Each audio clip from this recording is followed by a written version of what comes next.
Hi friends, today we'll be discussing mechanism of stomatal movement. In earlier video, we have already discussed detailed structure of stomatal apparatus, especially structure of guard cells, guard cell wall. You know the guard cell wall, they are strong, elastic to withstand high turgor pressure. They are allowing stomatal movements. So as you know, stomata are turgor operated valves. And many scientists are of the opinion that crucial adaptations for plants to colonize land is the innovation of the stomata. And you know, stomata plays a very important role in transpiration, and it's this because of this transpiration, stomata, the transpiration takes place, and the plants thrive best on the land because of the transpiration. There is always a continuum between soil and space, soil, plant, and air, spec.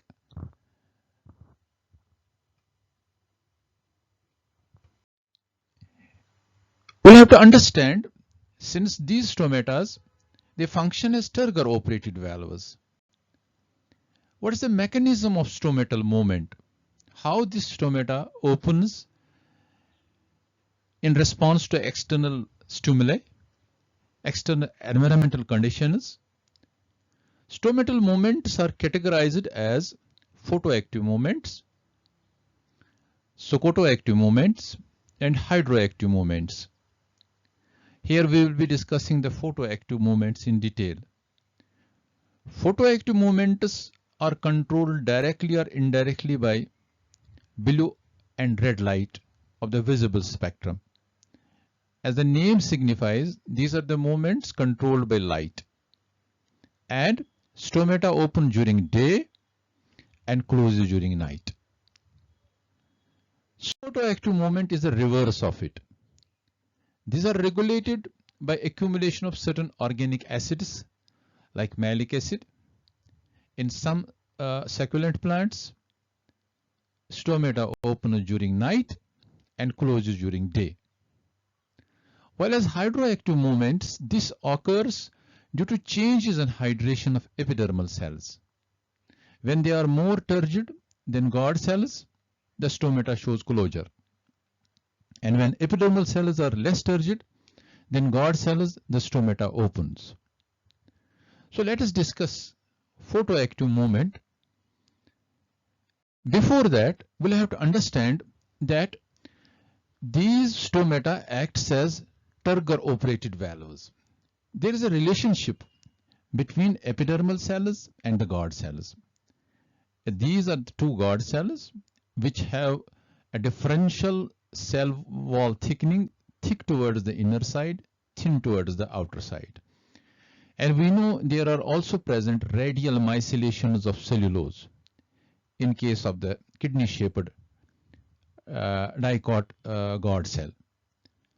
So whatever will be the stimuli which will cause changes in this guard cell, in the guard cells, which will change the osmotic relations of the guard cell. As a result, the status of the osmotic status of the guard cell is changed. There will be an exchange between the two cells, epidermal cells and the guard cells, which will favor when the stomata has to open, the water has to come from this side to this side. That means the guard cell stomata should have a osmotic potential, high osmotic potential and low water potential, while as epidermal cells should have the reverse of it. They should have less osmotic potential and more water potential. So water will move from this due to end osmosis, and from this due to end osmosis. Once water enters inside these guard cells, what will happen? It will create more of the turgor pressure here, more of the turgor pressure here. And that turgor pressure will exert a pressure on the walls. Since this is a thick wall, it will have less pressure, but thin wall will have an expansion, it will bulge out. So there will be an expansion. And you know there are radial myceliations, their orientation is such they will not show the expansion in diameter, but there will be an expansion here, expansion here. Once this wall is expanding, thin wall is expanding, the thick wall gets bulged in. This gets bulged in. So here also this gets bulged in. As a result, there is a creation of the stoma or the stomata openers. So the stomata is a turgor operated valve. During the night, situation can be reverse of it. That is, a situation will be such in guard cells that water will come out of the guard cells, there will be less turgor pressure, water will come out of the guard cells, there will be less turgor pressure, and what will happen to this? There will be the release of this pressure on the wall. As a result, the opening gets closed here. This is how they are turgor operated valves. Almost there are many concepts, many theories which are explaining the stomatal movement. But in all the concepts you will see that there is a changes in the osmotic status of the guard cell vis-a-vis the epidermal cells, which will have an effect on the opening and the closing of the stomata. There are classical theories of stomatal movement. We'll discuss them, then we can understand the modern concept also. One concept is called as the theory of photosynthesis in guard cells, which is also called as the Wani hypothesis, 1856. As the name signifies, it suggested the stomatal opening in light is a result of formation of sugars due to photosynthesis in guard cells. So it occurs in chloroplast of guard cells.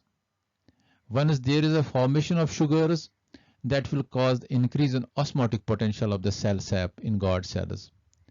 As a result, endoosmosis will take place from subsidiary cells or from epidermal cells to guard cell, and guard cells will show an increased TP.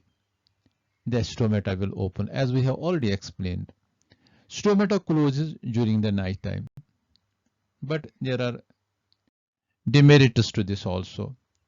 Chloroplasts of guard cells are poorly developed, thus are partially functional. Guard cells cannot make sufficient amount of sugar to cause turgor changes. Very less sugar content has been found in guard cells.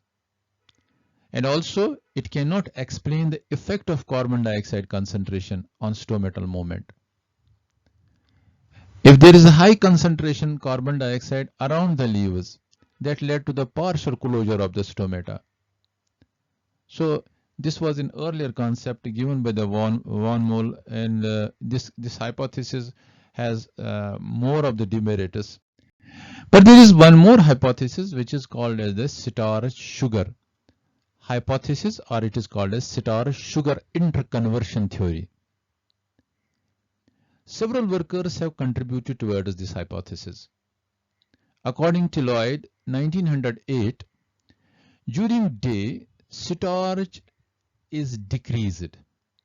Starch level decreases and sugar level increases in guard cells, which leads to the stomatal opening.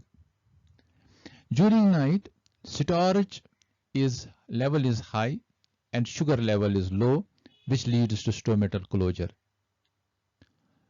Loftfield, 1921, supported Lloyd's hypothesis. He found guard cells contain sugar during day time and starch during night. But there are other workers, Sayre, Scott, are of opinion that this conversion is controlled by pH changes in guard cells. They have added one more dimension to it. Sayre observed that conversion of starch into sugar is favored at high pH, that is neutral or alkaline pH, and sugar into starch at low pH, that is acidic pH. He suggested that pH is high during day, due to constant removal of carbon dioxide during photosynthesis for formation of the carbohydrates. pH is low in night because of accumulation of carbon dioxide, because carbon dioxide is not utilized. So as there is no photosynthesis during night, that carbon dioxide can combine with the water forming carbonic acid, and it causes the pH to be acidic. So they added only the starch changes to sugar during daytime when pH is 7. During night time, sugar is back to starch when pH is 5. Their concept was supported by Sigart 1932 and Small et al. 1942. But there were other Japanese scientists. Yun and Tung 1948 isolated enzyme phosphorylase from guard cells. It catalyzes the conversion of starch into glucose 1-phosphate at high pH. Reaction occurs in reverse direction at low pH during night. They are of the opinion that there is a phosphorylase, an enzyme, which causes the starch and inorganic phosphate to change to glucose 1-phosphate during day. That time the pH is 7 and stomata is closed. And when the glucose 1-phosphate is formed, stomata opens. And this can undergo reverse direction, that is when low pH during night and stomata gets closed.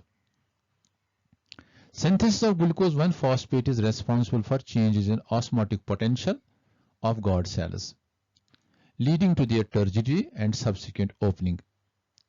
So they added one more concept, that was the inclusion of the enzyme phosphorylase. This can be explained by this simple sketch. We have a stomata which is closed here.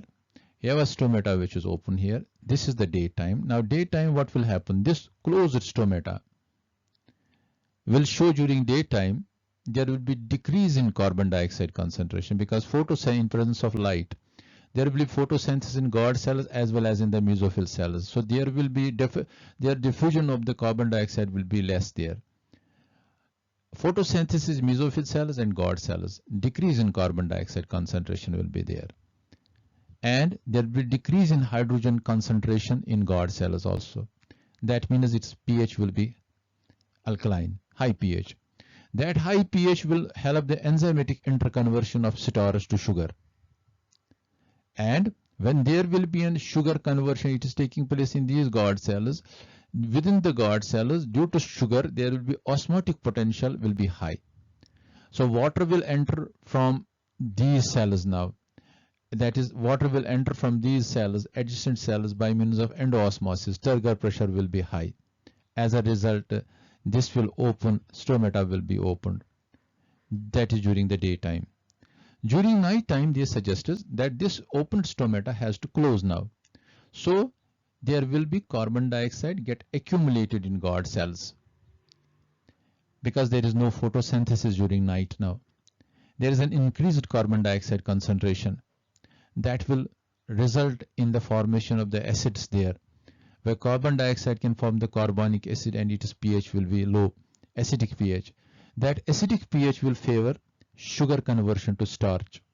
Once sugar conversion into starch, osmotic potential and turgor pressure will decrease. As a result, there will be an exosmosis. Water will come out of it and the stomata shows the closure. This is as per the starch-sugar hypothesis, which was modified by several but was originally proposed by the Lloyd. What are the drawbacks of Lloyd's hypothesis? Change in pH in guard cells is not properly explained. Starch into sugar is insufficient to cause increase in osmotic potential of guard cells. So it was modified. A modified scheme by Stewart in 1964. He modified it, suggesting the starch to glucose hypothesis. In 1964, suggests starch is changed to glucose. According to him, conversion of starch to glucose 1-phosphate, is insufficient to create required osmotic potential in guard cells. So he suggested that glucose 1-phosphate is to be changed to glucose, and it requires ATP also. In guard cells, the guard cells contain enzymes like phosphorylases, phosphoglycomutases, and phosphatases, which were isolated also. So complete scheme is explained as, this is called as City-Watt's scheme. Suggested is starch with phosphate in presence of phosphorylase, pH is alkaline. It is changed into glucose 1-phosphate, and glucose 1-phosphate is changed to glucose 6-phosphate in presence of glucose phosphoglycomutase, and glucose 6-phosphate in presence of phosphorylase is changed into glucose plus phosphate. Once there is a glucose plus phosphate there, it favors the endosmosis. Here turgor pressure will be high and the guard cells will show the opening, but this is during light. This half portion is taking place during the night, that is starch is changed into glucose plus phosphate and which favors the stomatal opening. During night it will be changed to glucose 1-phosphate, suggested that ATP is used, hexokinase, water is used, and there will be formation of glucose 1-phosphate, and that glucose 1-phosphate is changed to starch. Though it is not known which enzyme changes glucose 1-phosphate to starch, because phosphorylase cannot do the reversible reaction here. So its osmotic potential becomes low. There will be an exo-osmosis, water will be out of it, and then stomata closes. This was given by City-Watt in 1964. What are the demerits to starch glucose hypothesis? First, conversion is too slow to account for rapid stomatal response. Carbon dioxide concentration of guard cells is not sufficient to induce any major changes in pH of guard cells from 4.5 to 7 and vice versa. Many monocots lack starch in their guard cells. Allium is there, iris is there, amythylis is there, but still they show the stomatal opening and closing. Yet they show stomatal movement. As per this theory, osmotic potential of guard cells increases due to formation of glucose 1-phosphate. Because it suggests when there is an increase, there is a formation of glucose 1-phosphate, but similar results are observed in mere presence of phosphate ions. So it's not necessary that glucose phosphate is to be formed, because if the phosphate ions are there, we get the same results. Glucose is not traceable in the guard cells at the time of stomatal opening. These are the demerits to this. And also, one more demerit is that enzyme phosphorylase helps us in conversion of starch to glucose 1-phosphate. Does not help in the formation of starch. So there may be some other enzyme. Midday closure takes place without any change in starch content. No visible change in the starch content of guard cells during opening and closing in some plants, as has been found by this. This hypothesis does not explain satisfactorily stomatal opening. It fails to explain exit of protons from guard cells, entry of potassium ions into guard cells, formation of malic acid, and effects of carbon dioxide on stomatal movement. So this was the City-Watt concept.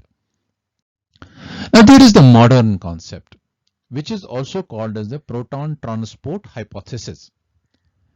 It explains the stomatal movement due to entry or exit of potassium ion in guard cells.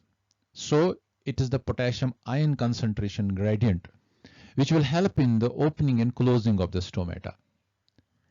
This concept attributes to the opening of stomata to accumulation of higher concentration of potassium ions in guard cells, and closing to the accumulation of less concentration of potassium ions in guard cells. Amemura 1943 discovered role of potassium ion in stomatal movement. Many Japanese workers, these are the Japanese workers who observed that stomatal opening occurs during day due to the influx of potassium ions from epidermal cells into guard cells. Now there is an exchange between the epidermal cells and the guard cells, that is of the potassium ions, and stomatal closure with exit of potassium ions from guard cells, that is efflux of the potassium from guard cells. Due to influx, concentration of guard cells increases from 50 millimicrons to 300 millimicrons. It leads to increase in the osmotic concentration of the guard cells. As a result, it favors endosmosis, thus causes stomata to open when there is an increase in concentration of potassium in guard cells. Accumulation of potassium in guard cells was first noticed by McCollum in 1905 and confirmed by Lloyd in 1925, and it was Leavitt in 1979 who elaborated this concept and proposed proton transport hypothesis. According to this Leavitt concept, the opening and closing of stomata is controlled by active transport of potassium ions and pH changes in the guard cells. During daytime in the guard cells, a rise in pH and presence of light, it favors conversion of starch into malic acid in presence of PEP carboxylase, and it is dissociation into malate anion and hydrogen ion. See, starch will be changed to hexokinase diphosphate to phosphoglyceric acid, phosphoenol pyruvic acid. With carbon, it will form oxaloacetic acid and malic acid.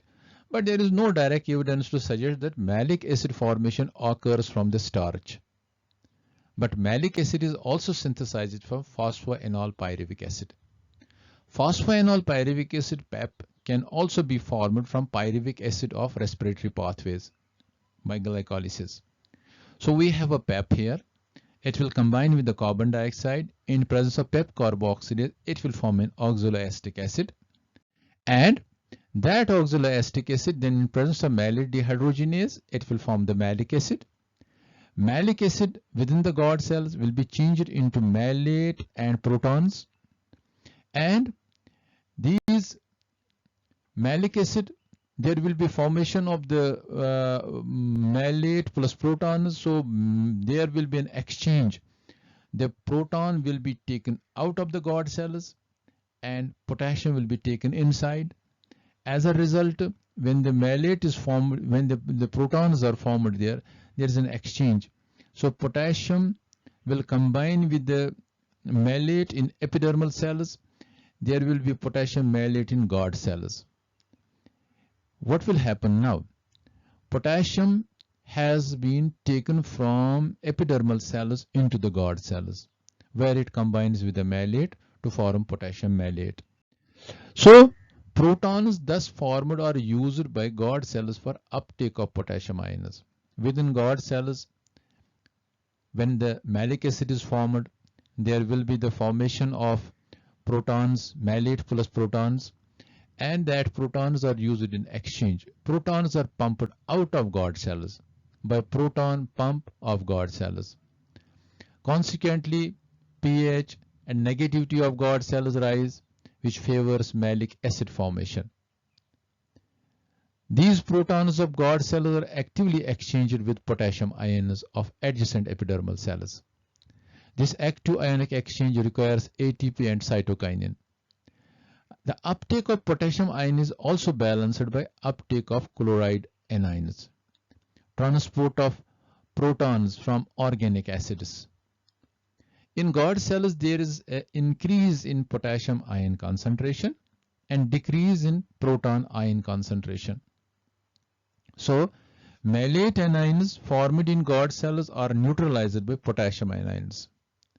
So potassium anions combined with malate leads to formation of potassium malate in guard cells. So we can show it with this diagram, as this is the epidermal cell, this is the guard cell, these are the vacuole of the guard cell, and we have seen that when starch or from the respiratory this PEP is formed, in presence of PEP carboxylase, carbon dioxide will combine with it, there will be formation of malate and there will be proton formation also. And these protons will be taken actively out of this. And also there will be an exchange of potassium towards this, and to balance it there will be chloride ions which will be taken inside the vacuole also. So there will be formation of potassium malate. As a result, in the cell sap, what will happen? There will be the changes in the osmotic relationships. As a result, potassium malate enters the cell sap of the guard cells. Its formation leads to increase in osmotic potential of guard cells. Definitely there will be an increase, and when there is an increase in the osmotic potential of guard cells, its water potential shows a decrease. And water will be absorbed due to end osmosis from the adjacent epidermal cells, which will increase the turgor pressure of the guard cells.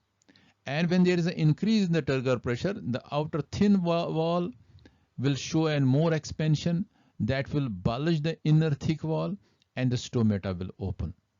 These sequences of events occur in a day. When guard cell becomes turgid, they tend to expand. Due to radial myceliation, no expansion occurs in their diameter. We have already discussed it because radial myceliation of cellulose is such that prevents the changes in diameter. But instead, guard cells expand at their ends.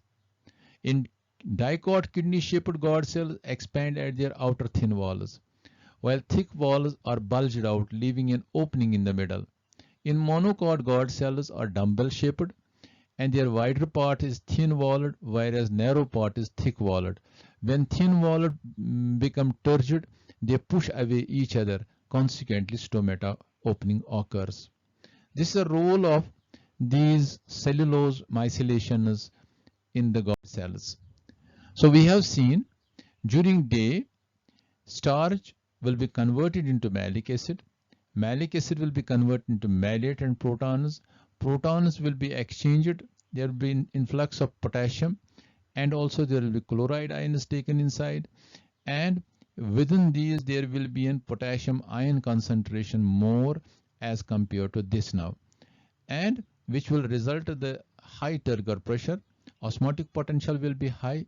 More water will enter here because of the end osmosis.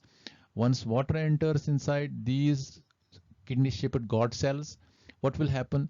They will exert a more turgor pressure, and there will be expansion in the thin wall, and this wall will be bulged in, and this wall will be bulged. As a result, the stomata will open. So thick wall will bulge in and the thin wall expands. As a result, the stomata opens during the daytime. So what happens during the night? There is a closing of the stomata, or in absence of light. Because of the non-availability of ATP, mainly due to absence of photophosphorylation, reverse of the pump becomes operational. It is during night. It stops the efflux of potassium ions, protons from guard cells, and influx of potassium ions. Surplus of these protons then combine with malate to form malic acid. During night, excess malic acid causes end product inhibition.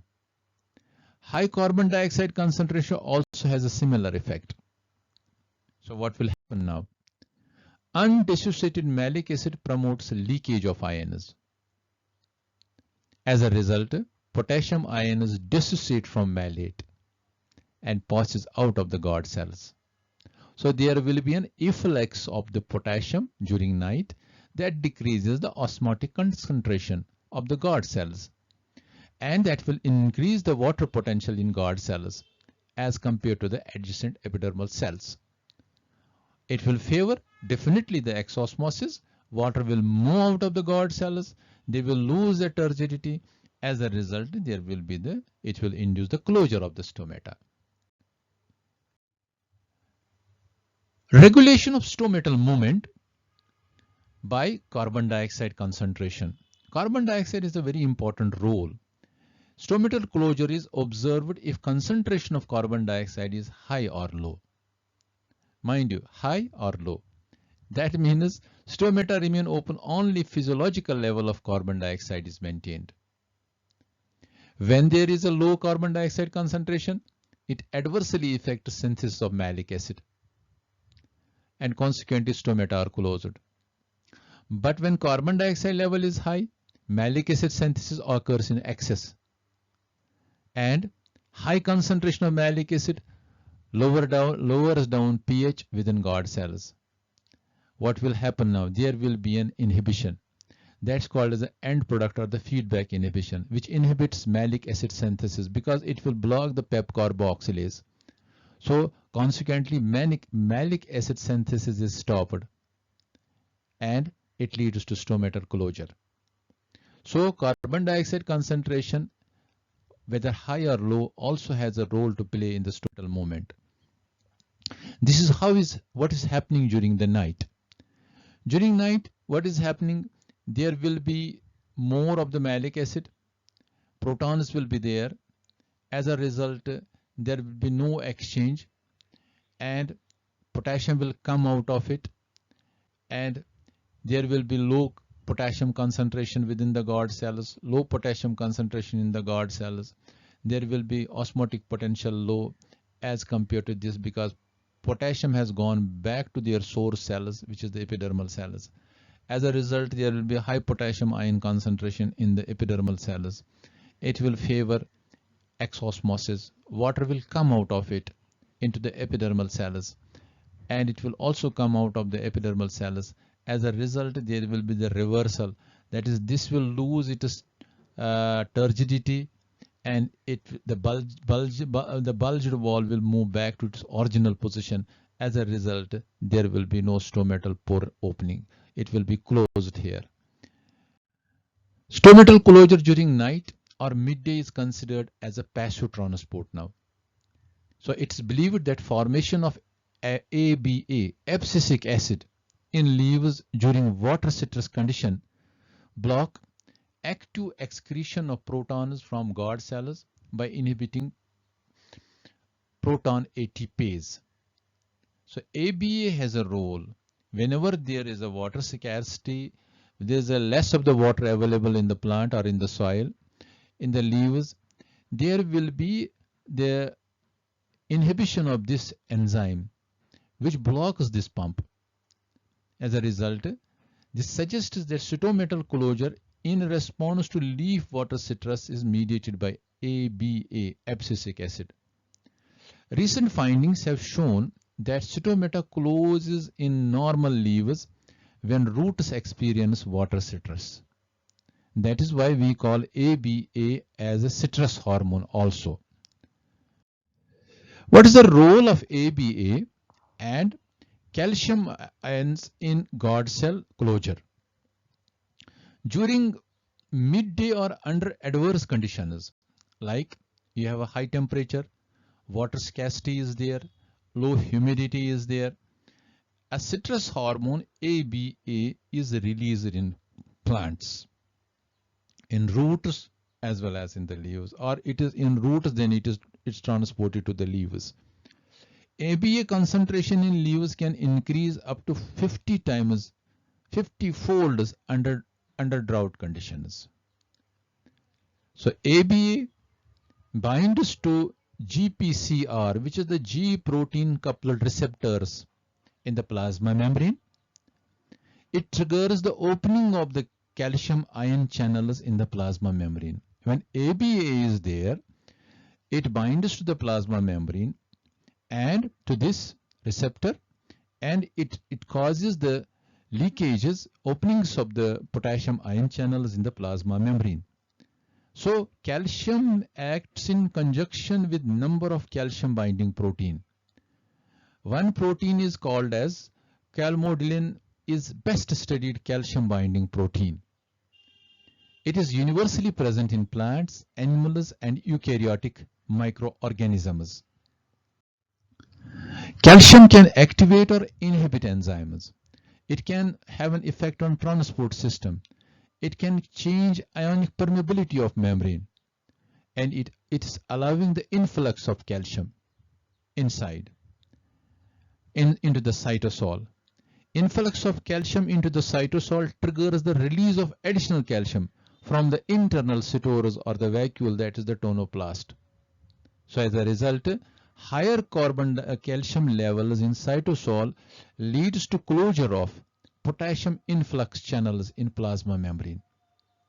When there is more calcium in the cytosol under ABA stimulation, it will close the potassium influx channels, and there will be opening of both potassium and anion efflux channels. That is, the potassium and chloride will be taken back from the guard cells to the epidermal cells. What will happen? These changes produce a net outflow of potassium ions and chloride anions. Higher cytosolic calcium concentration also blocks proton channels. There will be an increase in pH inside the guard cell cytoplasm. More production of malic acid. These ion movements lead to drop in internal solute concentration. There will be osmotic loss of water. It leads to decrease in turgor pressure of guard cells, and stomata undergoes closure. Let us discuss it in a diagram that how ABA plays a role in the stomatal closure. With this diagram, it can be amply explained. This is open stomata. This is how it is closed. This is one guard cell. This is the another guard cell. This is the vacuole in the guard cell, and this is the plasma membrane of the guard cell. This is the tonoplast or the membrane of the vacuole.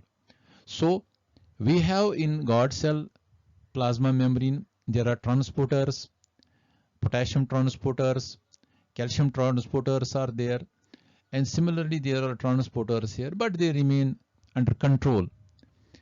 Their level, calcium level within the cytosol is maintained at very low level. But whenever there is a stress condition, that time where the scarcity of the water is, scarcity of the water is there, dryness is there, low humidity is there, high temperature is there, that time ABA is produced. ABA binds to this plasma membrane, as we have already gone through it, and it causes a reaction with the oxygen or reactive oxygen species, and this leads to a leakage of the calcium channel, and calcium will be taken from the outside, that is from the epidermal cells, into the cytosol of the guard cells. So there will be entry of calcium. Whenever ABA is produced, more calcium is taken inside. Once this calcium enters here, more calcium enters here, it does one more thing. It triggers a second response. It causes this tonoplast membrane and has an effect on the calcium channel, where calcium will be taken from the vacuole towards the cytosol. As a result, there will be high calcium concentration within the cytosol. So calcium from outside, calcium from the store or the intracellular store, there will be more of the calcium. One is there will be more of the calcium. What it will have? It will affect two ways. First, it will have an inhibition on this efflux channel. It will cause a blockade. So this is the blockade. So there will be no entry of potassium inside. So potassium influx channel is closed. Second, it can inhibit the active transport of the protons. There will be no proton transport towards outside. As a result, what will happen? There will be the high pH. And at the same time, what will happen? There will be the loss of chloride ions from vacuole, potassium ions, which will be taken, and there will be potassium and chloride efflux channels open. So there will be loss of chloride to outside, potassium to outside. So potassium influx channels are closed. Once they are closed, what will happen? There will be loss of water from these cells, guard cells, and that will result in the closure of the stomatal pore. Stomata gets closed. So that means ABA has a very important role through calcium, and it helps in the increase in the cytosolic calcium concentration, and as a result there is a potassium influx channels are closed, while as potassium and chloride efflux channels are opened. And a situation rises here when it was an open stomata. It loses water due to endosmosis, exosmosis, and stomata shows a closure.